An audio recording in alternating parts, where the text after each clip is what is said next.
हाँ, आज हम डिस्कस करते हैं डबल अकाउंट सिस्टम पर।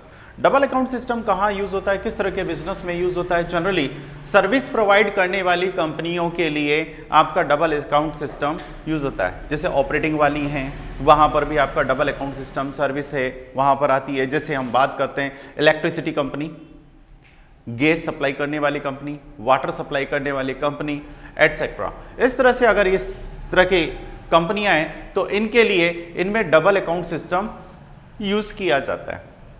डबल अकाउंट सिस्टम के अंदर आपका जहां पर आप फाइनल अकाउंट में बनाते थे trading, P&L and balance sheet, and एक P&L एप्रोप्रिएशन होता था, तो यहां उसके 4 पार्ट्स कर दिए।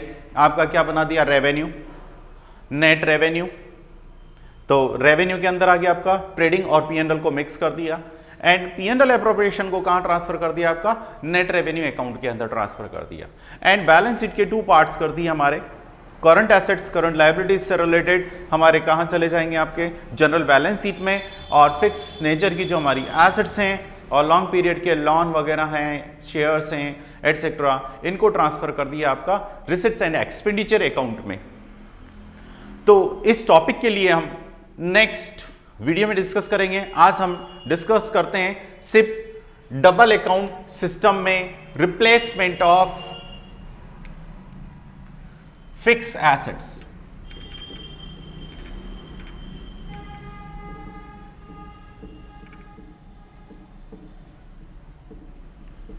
रिप्लेसमेंट ऑफ फिक्स एसेट्स क्या, आप पुरानी एसेट्स को चेंज करके उसकी जगह नई एसेट्स लगाते हैं, उसके लिए दिया है रिप्लेसमेंट ऑफ फिक्स एसेट्स। आप देख लीजिए, आज हर एक बिजनेसमैन ये चाहता है कि मेरा बिजनेस इस तरह का हो जाए कि आगे के 10 साल या 20 साल तक उसमें कोई चेंज ना करना पड़े। फॉर एग्जांपल मैं तो एक घर का भी बताता हूं, आज कोई भी मकान तोड़कर बनाता है, पुराना मकान बना हुआ है उसको तोड़कर बनाता है, वही 4 कमरे पहले थे अभी 4 कमरे बना रहा है, बट इस तरह से मॉडिफाई करता है कि अगले 20 साल तक वो बेनिफिट दे।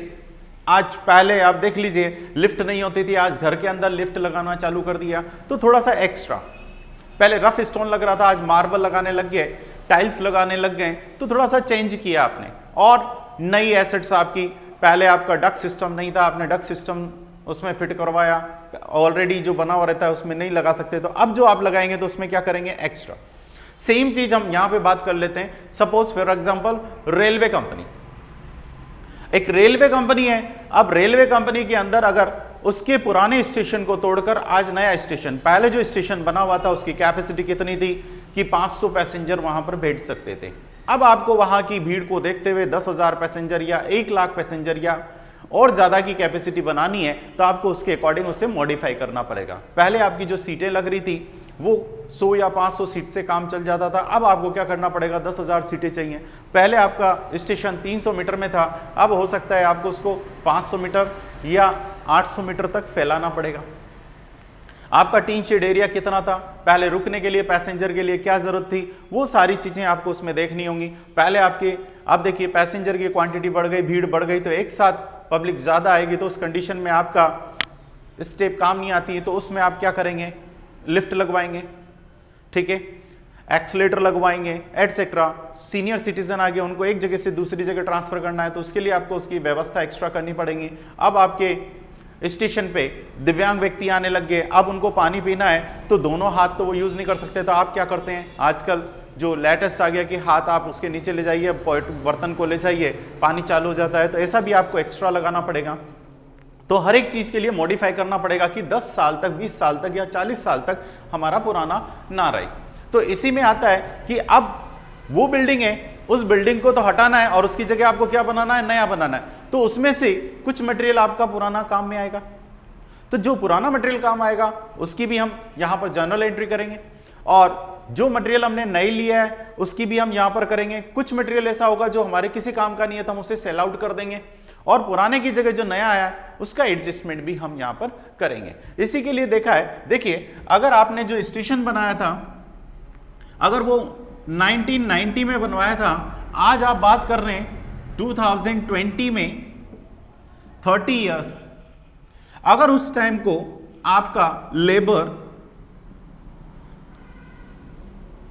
1990 में अगर हम बात करें तो 100 रुपीज में लेबर मिल जाती थी आपको, आज वही लेबर आपकी कितने में हो गई? 300 रुपीज, 3 गुना बढ़ गई है।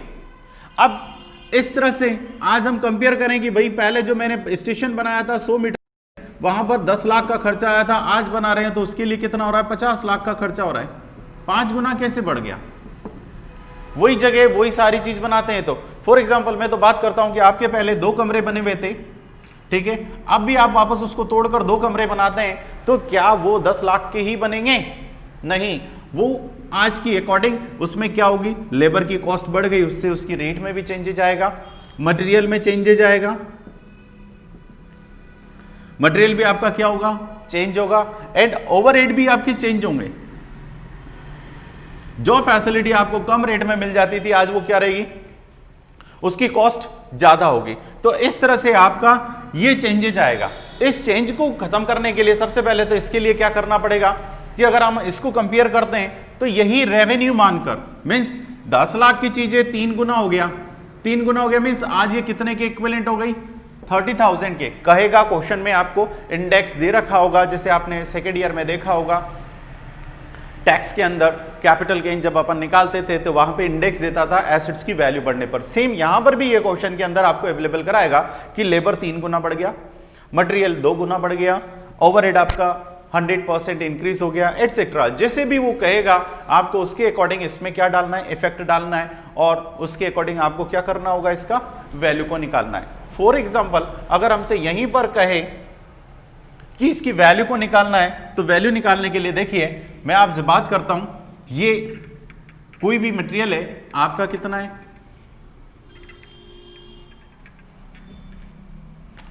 लेबर बोला उसने कितना? टोटल पहले की जो 90 में बनाई थी आपने कोई बिल्डिंग, उसकी वैल्यू कितनी है? 10 लाख, ठीक है। आज उसकी वैल्यू, आज जब मैंने बनाया वही चीज तो कितने की पड़ी? 50 लाख की। तो मुझे ये पता करना पड़ेगा रेवेन्यू नेचर का कौन सा है, कैपिटल नेचर का कौन सा है। तो देखिए इसके लिए हमारे पास क्या आएगा? तो देखिए यहां पर इसने बोला कि लेबर इस 10 लाख रुपए में से, 10 लाख में से कितना है? 2:3 का रेशियो है। तो देखिए मैंने इसमें से निकाल लिया 2/5 इजिकल टू कितना हो गया?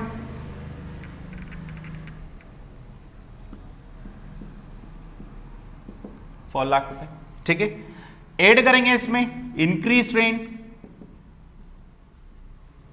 कहा कि 200% इंक्रीज हो गई लेबर, तो 200% बना दीजिए किसका? 4 लाख रुपीज। तो कितना हो गया? 8। ये हमारा आज इसकी वैल्यू कितनी हो गई? 12। यानी जो आपने लेबर उस टाइम को लगाई थी 4 लाख रुपए की, आज वो हमारे यहां कितने की पड़ेगी? 12 लाख की। कंपेयर किया, सेम वही वर्क करेगी, बट कॉस्ट कितनी आएगी? जो पहले 4 लाख आती थी अब कितनी आएगी? 12 लाख। मटेरियल पे बात करते हैं। मटेरियल कितना बोला उसने? 3/5, ठीक है ना। लेबर एंड मटेरियल का रेशियो बनाया 2:3 का, तो मैंने इस रेशियो में इसको एलोकेट कर दिया। आया हमारे पास मटेरियल कितना? मटेरियल के लिए बोला कितना परसेंट बढ़ गया? ये 300% आपका इंक्रीज हो गया। तो ये लीजिए मटेरियल इंक्रीज,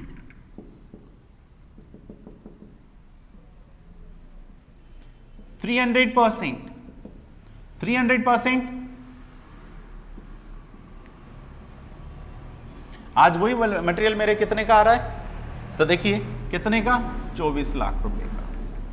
जो मटेरियल पहले मेरे 6 लाख रुपए का आया था, 6 लाख रुपीस का, वही मेरा कितने का आ रहा है? 18 लाख रुपीस का। एंड टोटल किया, ओवरहेड नहीं है, तो मैंने यहां तक का टोटल किया, कितना हो गया? ये 36। ये मेरी क्या आ गई? Total cost. क्या आ गई है? ये टोटल कॉस्ट। अब टोटल कॉस्ट है, आज की एक्चुअल कॉस्ट से कंपेयर कर लेते हैं। तो ये जो टोटल कॉस्ट आई है, इसी को क्या कहूंगा मैं? रेवेन्यू। रेवेन्यू कॉस्ट कौन सा? अगर जो चीज मैंने पहले 10 लाख की बनाई थी, आज वो बनाता तो मेरे कितने की पड़ती? 36 की पड़ती। वही लेबर वही मटेरियल में यूज करता, सेम क्वालिटी। अब देखिए एक्चुअल कॉस्ट से, एक्चुअल कॉस्ट कितनी आई है? जबकि 50 लाख रुपीस। तो जो एक्स्ट्रा आया है आपका 14 लाख रुपए, ये हमारा कौन सा कहलाएगा? Capital expenditure.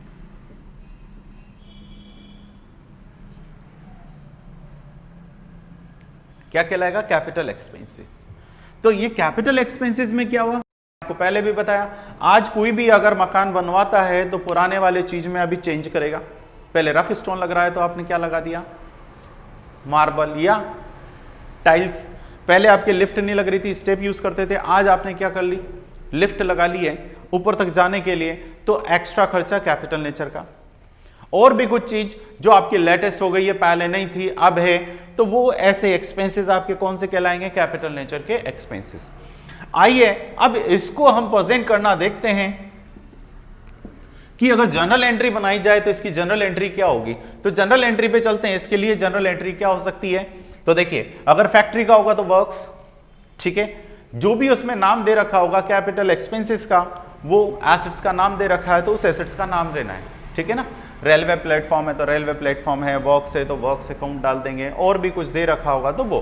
फॉर एग्जांपल मैं वर्क्स अकाउंट से देता हूं तो हमारी एंट्री क्या होगी? First entry. फर्स्ट एंट्री देखिए इसकी क्या बनेगी, तो देखिए फर्स्ट दे रखी है, इसकी चारों एंट्रियां मैं पहले लिख देता हूं, फिर उसके अंदर इस अमाउंट को डालेंगे। पहली एंट्री है आपकी general entry, works account DR,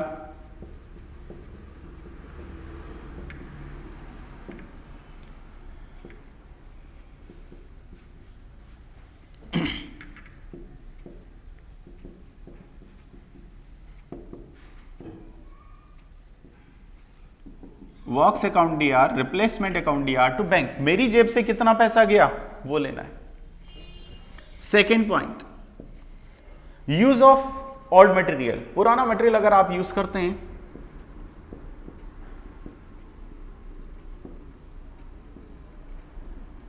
अब आप देखिए, मैं अगर बिल्डिंग बना रहा हूं, कुछ भी कर रहा हूं, तो उसमें से कुछ चीजें ऐसी होंगी जो मेरे वापस काम आने वाली हैं। जैसे पट्टियां हैं वो काम आ सकती हैं, या आयरन है उसका तो वो मेरे काम आ सकती है, अच्छी कंडीशन में है तो। और भी पाइपलाइन वगैरह हैं वो वापस काम आ सकती हैं। तो जो चीज़ मेरे वापस काम आ सकती हैं तो मैं उनको यूज़ करूंगा। तो ओल्ड मटेरियल यूज़ करने के लिए दे रखा है यहाँ पर works account DR to replacement.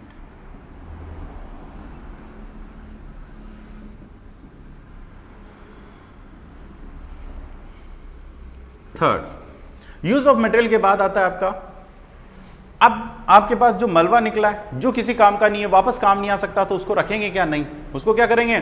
साथ के साथ सेल आउट कर देंगे। तो साथ के साथ सेल आउट करने से उससे पैसा आएगा, तो सेल ऑफ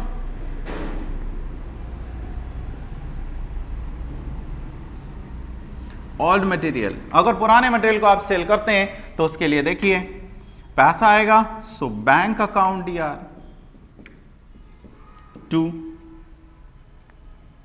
रिप्लेसमेंट अकाउंट। ये मेरे पास आ गया, मीन्स पैसा आया सो बैंक, और जा रहा है क्या? रिप्लेसमेंट, जो हमारे पास पड़ा है। तो रिप्लेसमेंट को मैंने क्रेडिट कर दिया, जहां जहां यूज किया वहां पर क्रेडिट कर दिया। एंड ऑफ द ईयर जब सब काम हो गया तो हमारे पास ट्रांसफर करेंगे कहां? Revenue account. तो transfer in balance, transfer in revenue account.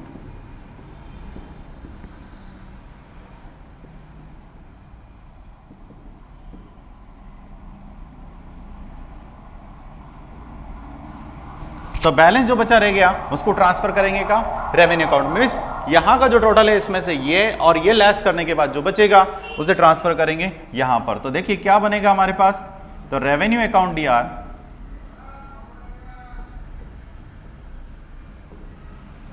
To replacement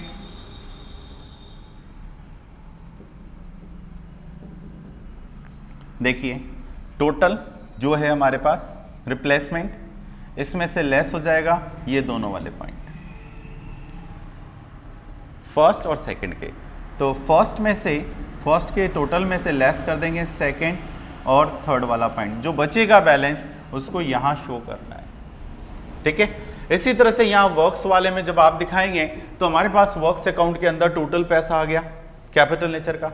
but इसके अंदर कुछ मटेरियल ऐसा भी है जो हमने पुराना यूज किया है, वो क्वेश्चन के अंदर आपको कहेगा कि ओल्ड मटेरियल जो यूज किया है वो टोटल कॉस्ट में इंक्लूड है या नहीं है। अगर कुछ नहीं कहता तो आप क्या मानेंगे, इंक्लूड है, और कहता है कि इंक्लूड नहीं है, एक्सक्लूड है, तो आपको क्या करना है, इसमें इंक्लूड कर देना है। और फिर यहां जब आप निकालेंगे तो उस कंडीशन में यहां जो कैपिटल आया उसमें से आपको क्या लेस कर देना है, ओल्ड मटेरियल यूज्ड लेस कर देना है। तो देखिए जैसे टोटल कॉस्ट जो भी है, कैपिटल एक्सपेंसेस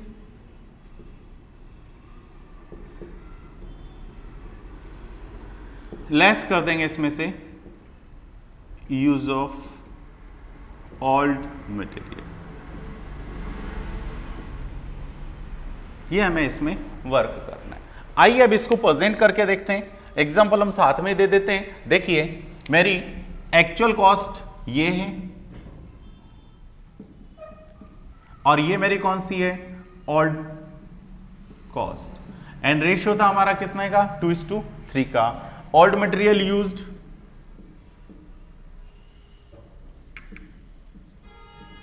दिया इसने 1 लाख रुपए का, ऑलरेडी क्या है, इंक्लूड है, कुछ नहीं कहता तो हम ये मानेंगे इंक्लूड है।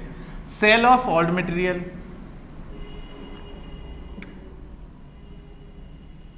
क्वेश्चन में गिवन होगा 50,000, एंड इसको प्रेजेंट करते हैं, ये मेरा क्वेश्चन हो गया पूरा। 2019 में एक बिल्डिंग बनाई थी जिसकी कॉस्ट है कितनी, 10 लाख रुपीज।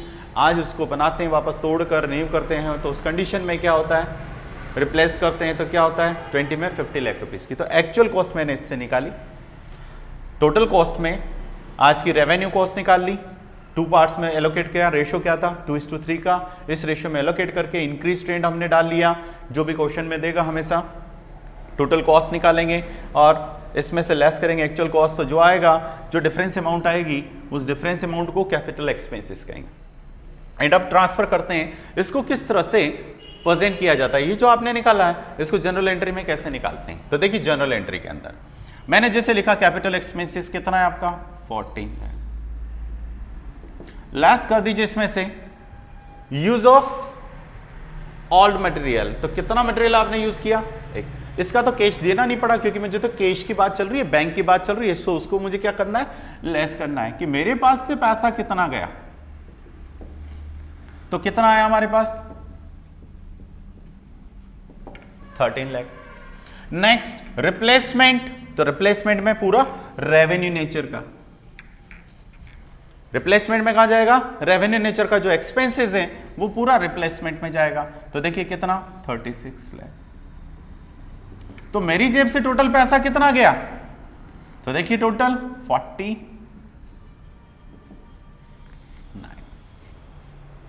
ठीक है।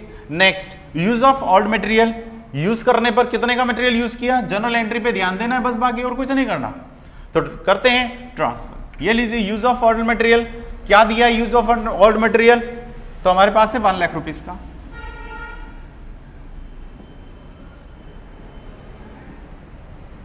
Next sale of old material, तो पुराना मटेरियल कितने में बेच दिया 50,000 में, तो 50,000 की एंट्री यहां डाल देते हैं।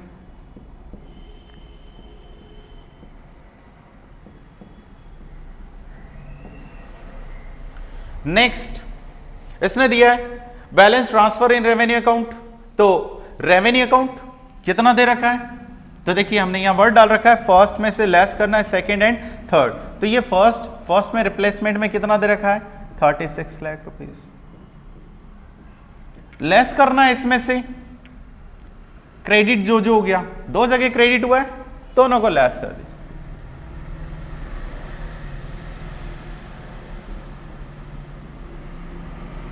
एंड लेस किया तो हमारे पास कितना आया 150, इसमें से लेस किया तो 3450, 3450, ये हमारे पास आ गया। एंड नेक्स्ट इससे अकाउंट बनाना भी साथ के साथ ही देख लेते हैं, तो अकाउंट देखिए क्या बनता है हमारे पास, तो अकाउंट्स में चलते हैं, अकाउंट भी देख लीजिए अकाउंट में किस तरह से ट्रांसफर होता है ये पूरा। कौन कौन से अकाउंट ओपन होंगे? तो देखिए works account and replacement account. Works account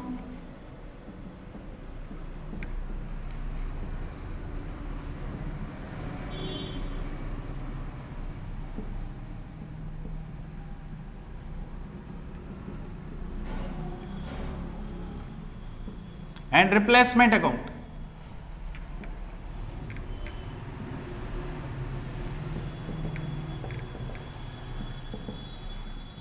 and particular show कर ही देंगे। वर्क्स अकाउंट में एंट्री गई, देखिए works account DR to bank कितने से? 13 से।